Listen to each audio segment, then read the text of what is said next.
So I had a friend, still have a friend. So, but he, Just one? yeah. But he said his brother told him in order to get the full home buying experience, he needed to see at least one house with only one front photo. Ooh, And what does it usually mean when there's only one front photo? the house is trashed. Yeah. So it was interesting. We walk in and I could tell right away, probably shouldn't take our shoes off, even though that's kind of our custom. Isn't that funny though when they ask you to take your shoes off and you go to the house and you're like, I'm not taking my shoes off, and Well, usually we don't even ask. It's just sort of a given. But some houses, it's like, nah. So it's like, okay, we heard a TV on. And I'm like, hello, hello. No one answers. So it's like, okay, we'll walk around the first floor first. So on the vinyl flooring, our feet are sticking. And then we tried to touch something like on a kitchen counter. It was just all sticky. And I said, okay, great. Let's go to the basement. So halfway down the basement steps, she couldn't really go any further because all their dirty clothes were lining the entire basement. So it was a partial basement with a crawl filled with just dirty clothes. It was like they didn't want to wash their clothes, so they just got new ones and threw those in the basement. yes. And then as I was walking up the steps, Just actually, if you're not gonna wear them, stop. But as you're walking up the stairs, it got dirtier. How hard is that to do? And then the TV had gotten louder, so I was again yelling, hello, hello, and no one was answering. So I turned to the left, and my buyer turns to the right, which normally we go in the same direction. I walk into the bedroom, and this lady raises up naked with her dog in the bed, and I just took off running down the stairs and out the front door with my buyer. That was a lot of fun. I didn't see the rest of the house. I've had a couple hoarder experiences, and like not, but the hoarder experiences are wonderful. Just walking in and you can't see anything. yeah. I mean, It's hard. I don't have a few of those. It's hard. I've walked into a home where the guy was showering at the time. Yeah. Um, One of our agents just checked. He has his house listed, and he thought, oh, I'll just run home in between showings, but the app hadn't updated on his phone. So then he comes out. At least he was clothed, but had just gotten out of the shower. And he was like, oh, man. yeah. He's like, I thought I could beat him. I had another scary experience at a condo with a dog where we set the appointment. The owner told us that the dog was going to be there, but it was quote unquote friendly. So I go to open the door and I'm like, I make the noises so like they know I'm here and just to see how friendly they are. And I never saw the dog, right? So I take another step in. I tell my people to wait until, coast is clear. And I walked in, and from the upstairs, this big Rottweiler comes charging, and he's barking. We're not talking about just like a cute we're talking about the Rottweiler from the Omen, like that big, like. Yeah, I love Rot. It's a German Shepherd, I know it with that. I like Lots too. If I know him. But you have to remember, you just walked into his house. Right, they just walked into his house unannounced. Yeah, you don't know that. They snuck up on him too. Listen. Jesse Owens out the door. I called the owner, said, come get your dog. And he came and got him. And we were able to see the house. Or the condo. Yeah. Yes, you don't understand. You got to make arrangements for your pets. It doesn't matter what kind of dog it is, really. Yep. Because, like me personally, I've been attacked twice by German Shepherds, so terrified to death of a German Shepherd. But the dogs really should not even be in a kennel there. No. Because they take away from looking at your home. Yeah. Especially if and most of them are going to bark. Even if it's a great dog, when you're there, it's a different because you're there. Now we're invading their home. So some of them, like, really go at those kennels.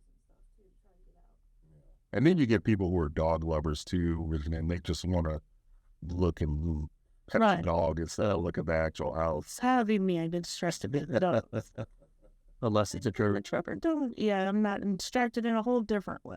Have either one of you guys walked in on squatters? So we had that once. Mm-hmm. So One of our agents actually walked in on the squatters, and we were already in contract on that house. So they moved in between the time that we showed to the final walkthrough. And then I missed one. So the Lakes of Cheshire that you're very familiar with. Yeah. So they locked the front door on us and ended up going out the back door. But they had been in there at least overnight because they had the heat turned up like super high. Like you could like barely catch your breath in there. It was winter, which is so hot. And we could tell we had just missed them. Really? So kind of scary. Like people don't know what all we go through. That is scary. Have you ever? I haven't had anything too bad. It was just actually it was one of the hoarders. I was told that they were going to be out of the house, and it was a duplex. I went in to one side, it was empty, no problem. Then I go to the other side, and it's just covered in stuff, because they were hoarders. And I get to the living room, and they're just sitting there. And I just introduced myself, and they were like, "Okay, we'll just be right here, no worries." One of the doors was locked upstairs, couldn't see the bedroom, and it was a whole deal. And then I call the listing agent after. I was like, I couldn't really see most of the house, and she was like, "Yeah, we haven't been able to get them out yet because they were like behind, and like they're trying to get like them evicted, and but they just couldn't get them out." So yeah, that's when you don't list a house until you've been successful in the eviction court. exactly. I was like, "Why are you listing this house? Like it's not like actually ready to go." We had people, so we weren't told that anyone was going to be home. And, the house was in kind of disrepair on the outside. And then we went on the inside, and then we make our way around the first floor. And then there's a room that's shut. We don't even know what it is. It's actually a bedroom on the first floor. And we open the door, and they're sitting in there smoking, watching us on their camera. Besides the smoking, you would be the one watching cameras. I don't watch them. You think I have time all day to watch all these cameras? Neither all those are. I have no time. My husband makes time. Yes. I walked in on some squatters downtown. I was looking, just outside of downtown. I had an investor who was looking, and they were having relations at the time. And they were also apparent drug users because there was needles. Right. It was crazy, man. Nice. It's crazy the stuff we see. And we also, people don't realize we put ourselves in danger too. Yeah. And people have a misconception we make too much money. I don't think we make too much money for kind of putting ourselves at risk on almost a daily basis. Plus, Shannon's packing. I'm afraid. I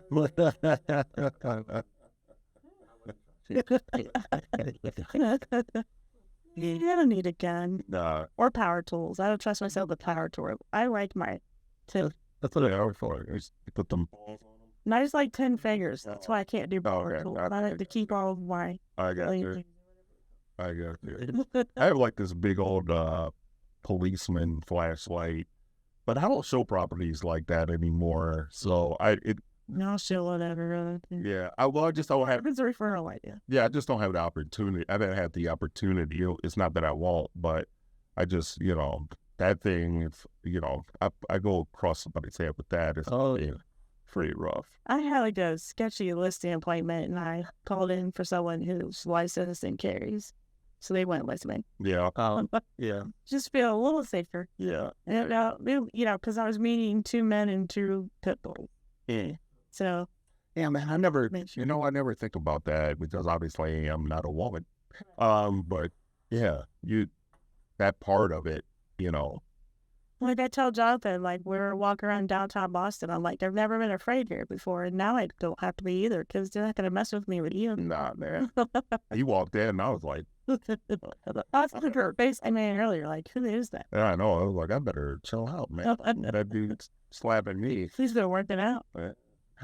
Let's get back to one of our events. We had one of our interns dress up in the duck costume, and we got Jonathan a black shirt that said security. And he had sunglasses. See, escorted to And that. he was just walking around with this duck the whole day because you can't really see out of the duck costume. Yeah. So They need a little escort. so I was just walking around the whole day with sunglasses on, black shirt, that said security, and just mean mugging everybody. That intern was the best duck ever because he liked to shake his tail feathers. Oh, yeah. He had a good time in that costume because no one knew who he was. He'd stand out here in the street corner. Wow. Oh, yeah. Yeah, that's outside. I would think did it get hot though?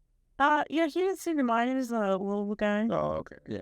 So, but he was almost causing car accidents too. The one day he had him out there. So it was a lot of birds. So Why a duck? I love river ducks. Okay. there's two right behind you right now. There's two right there. There's What is my office? You should see my house. Yeah. I didn't know that, but I didn't know it was a thing for you. It's been a thing for me. So my mom had looked all over. She said my mom had looked all over for ducks for me, and she went up to the cashier, and I remember my mom telling me the story very vividly because I could only imagine the lady's reaction. But she went up to the lady, she's like, "Oh yeah, my little girl, she's been looking for river ducks everywhere, and we can't find them." And the lady was like, "Oh, how old's your little girl?" She's like, 28. Now I'm 61. I still collect rubber ducks. But now the Jeep people, I guess they've made them more readily available because I do have them from around the world now. Really? So I have ducks from Greece. I have them from the UK. They're from Sweden, Holland, Wow. you name it. So my agents bring them back and I find them. They've always been I guess I'm not looking for them, but I feel like they're abundantly available. Now they are because the Jeep people made them popular. They did. Yeah, but I think I started it. Because I started it way before the Jeep people. I'm going to give you credit for it. Yeah, and when I used to drive a Jeep, all we did was wait. There was no duck involved. So what happens now with the duck? You get duck. They stick them on your windshield. Oh. I don't know. It's a whole thing. I don't know nothing about that Jeep culture. No. It's a little weird, so I'm okay. I'm okay not being part of the Jeep culture these days. It's got a little weird for me. Yeah. I used to sell hot tubs, and we had ducks everywhere. So I guess it was always a bit. Yeah. My Well, husband does not. why not? Yeah, he'd have to take care of it and blah, blah, blah. I'm never home and blah, blah. They're really was a whole other thing, but they're really not that hard. Yeah, they're really not that hard to take. Actually, so I went to a local dealer and I was picking up patio furniture, and I went to go look at the hot tubs because me and my wife have been discussing possibly getting one. And, of course I had sticker shock because they were way more expensive than Post-COVID, huh? yeah, way more expensive than when I sold them, however many years Everything's ago. doubled since then. Exactly. So there was another couple in there, and nobody helped them. And so I walked up to them and I literally sold them the hot tub. Like, it's not even a joke, man. Like, if I would have worked there and had pen and paper, it's over. I just handed them off to the salesman, and no commission off of that one for me. What made you get into real estate? Did you go straight from hot tub sales to real estate? No, I was working. Well, first of all, I came to Columbus because I met my wife, and yeah, man, I came down. And it was nice enough to share him with all of us because he makes all the ladies feel special. No, And she does not get offended by that. no, she does not. As a matter of fact, she probably gets tired of me, but yeah, she puts up with me. But I followed her down here, and I was working in an industry that did support for law firms and things like that. That's really cool. Not really. Not really. And so it was just an opportunity for me to, all right, this is a time where you can do whatever you want to do. And I've always been into this business and homes and helping people and sales. So my first job was with home builders, and then it kind of grew from there. And with me with home builders. Yeah, because you were at we were at Miranda for a long time. Yep, I was there, and then I Epcon, and then I went to Atlanta and worked for a land developer for a year. So yeah, okay. So, was Gina on One Born Every Minute? She was. I thought so. So his wife is actually, is it a NICU nurse or just, Labor delivered. I know. So, at Riverside Hospital, which is the best hospital in Central Ohio. So if you're going to get sick, go there. So I tell everyone. Even when Sabi had COVID on Christmas Day and was at Riverside, he's texting me a picture of the menu. Like, look, check this out. I'm like, I know you're delusional now. You're texting me the menu from a hospital. I know. It's a great hospital, but the food isn't that good. But he loved it, and he thought it was great in the hospital. But the show was it on Discovery or? It was a Lifetime. Lifetime. I think Yeah. One Born Every Minute. It was about babies being born, and they featured Riverside Hospital, and Gina was part of that. So, Yeah, the first season was a lot of her, and at first she didn't want to do it, and I'm like, I think she's hilarious, but not when she's trying to be hilarious. well, and it's kind of a serious job. Yeah, Because, like, when he was born, he had a tumor. And so, I mean, it can be a hard job to do. It's just not every baby's going to come out perfect. for sure. So, But she didn't want to do it. I think she's hilarious. I talked her into it, and like a lot of that first season was her, and it was hilarious. You know, she says a lot of funny stuff. I just think the people at Riverside care more, if that makes sense. Because I've been there for a lovely stay and get my gallbladder removed. And one of the nurses actually came and sat with me. So, and brought me flowers. I just think that that's probably the most caring hospital that we have here in Central Ohio. Yep. So I think they go above and beyond. She loves it, and I think that she's delivered a bunch of my clients' babies and a bunch of my friends' babies. So yeah, man, they all rave about her. Yeah, I think that's a nice hospital. Believe you were born there, right? I mean, you were there. How come you don't remember? Yeah. It took up the whole incubator. They had to get an adult prostitute as blood pressure. Wow. Is that where your mom's gonna work? Riverside? No. Doctors, All right. What's my mother? Yep. We're lucky to be in a city with so many like good hospitals. Period. Yeah. And a lot of research going on here. So, you know, we hear all about the intel stuff, which we talked about earlier in our podcast, but literally we're real big in the hospitals, you know, and I think that's great. We're doing a lot of memory care facilities and everything. It's great too. Which I'm probably never here. Well, I heard. Yeah. No. It is what it is. I'm having enough on poor Jake. Jake's forgetting more and more things. Then Write down everything, man. But anyhow, we'll get back to something more fun. So it was last year or the year before or whatever. So I already saw a story and it's a little crazy. But we were cruising past Cuba on a cruise ship. And I get a call from a seller who had agreed to allow a buyer to move in 24 hours ahead of closing. Okay. Because they couldn't close on time. I will never again ask the seller to do this. I will never even mention it was asked of me to ask them. Because horribly awry. You know, this was a single buyer who qualified to buy a $500,000 house on their own. And they, I get a call from the seller. She's frantic. She said there's now apparently, you know, a male at the house, and that the male has driven through 3 yards and her yard and is now in the common area and is throwing up. And I'm like, okay, you already find out what's going on. And she's like, you know, well, how aren't you more upset? I'm like, I gotta fix whatever. Well, no, but I gotta fix whatever this is. I can either get upset or I can fix it. Right. And I'm like, so let me call. Let me see what's going on. Found out that she had sent for her boyfriend from a rehab facility. It was a $250 trip by Uber.